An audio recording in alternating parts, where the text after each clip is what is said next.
Hi, good morning, good afternoon, good evening to all my viewers all over the world.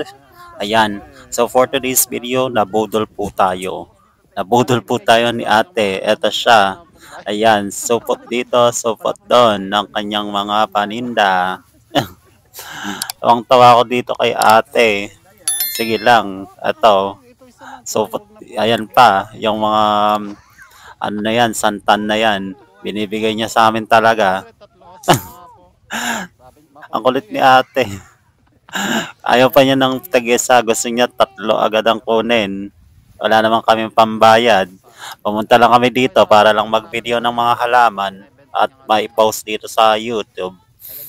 Anong nangyari? Nabudol niya kami. Eto siya. Grabe. Alam naman daw niya yung bahay namin pag hindi kami magbabayad sa kanya. Wala talaga kaming balak bumili. Hindi naman talaga kami bibili. So, ayan. So guys, ayan, for today's video, pupunta po tayo dito sa may Tiangge. Dito sa amin na every Thursday ay merong pong Tiangge. Ayan, ang dami-daming tao dahil nga peak season at marami yung mga namimili ng mga pamasko, panregalo at kung ano-ano pa.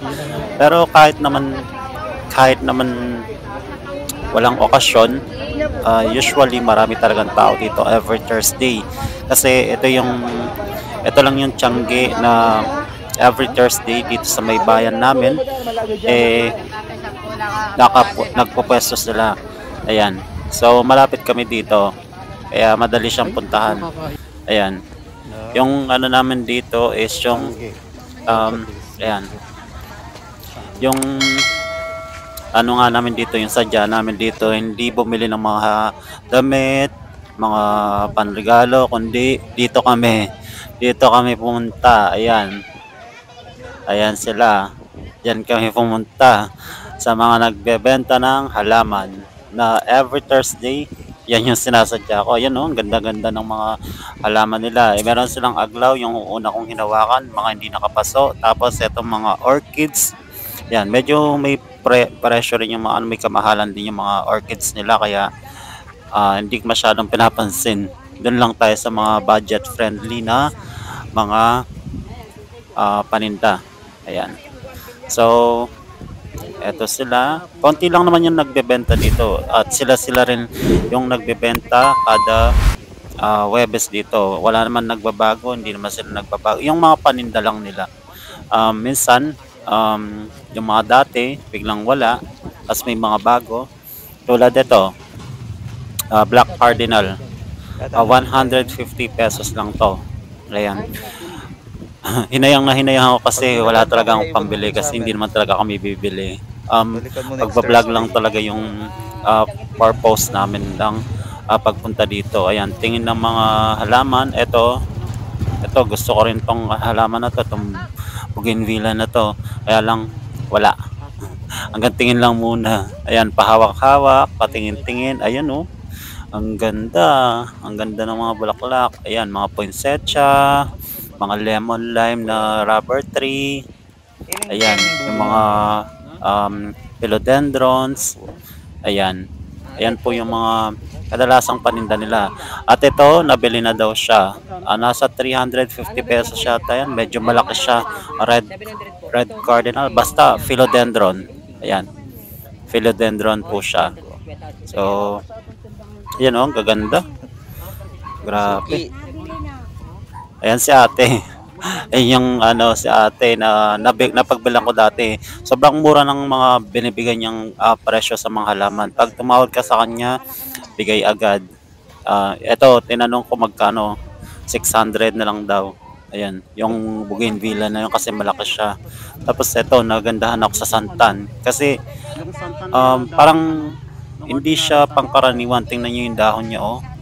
Ayan. Oh, 'di ba? First time ko makita ng ganitong santan. Yung pagkakaalam ko sa mga santan, yung mga ordinary lang na klase ng dahon. Pero ito kakaiba, oh. Ayan. Kaya nagandahan ako sa kanya. So, etong sa atin naman, ayan, mega tokso na bilhin daw. Bilhin. Ayan. Pero pinag-iisipan muna Ako gusto ko yung San namin that Francisco time mo. kung kukunin namin o hindi Oo. kasi wala kaming Pagka hindi pambili nga. nabenta, iwan mo doon next Tapos, Thursday na yung bayad. ayan, ito pa, yung Bukas mga may San sahod eh. Francisco.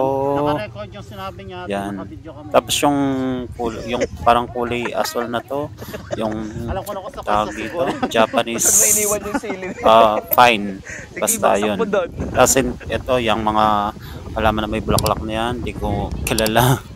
Tapos ito, mga Pasasamain lang namin rose. yung loob namin Pero ngayon hindi kasi wala kilala akong ito pambili ngayon. sa kabilang nagbebenta to.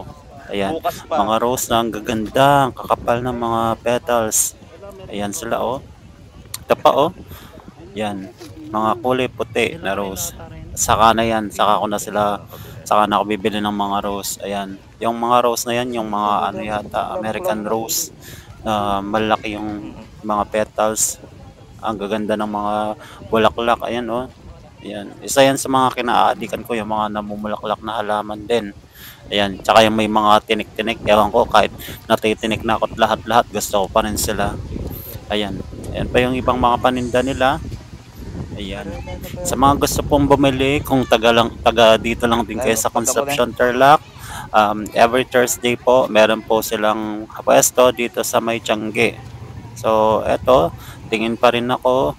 Ayan, may nakita kong mga halaman na gusto ko at umaalikabok nga. At ito yung kakaibang variety ng gumamela. Ayan, 250 pesos po yan yung price niya. Ayan. Pero ibibigay, nakalimutan. Ayan no, ang lakas ng hangin. Ayan. Malapit nang itumba yung mga nakapwesto dyan. At thank you nga po pala dun sa aking 105 subscribers. Sana po patuloy nyo akong supportahan at yung mga hindi pa nakasubscribe, sana po subscribe nyo yung channel ko. And syempre click the notification bell and comment na rin po. Thank you for watching. Bye-bye!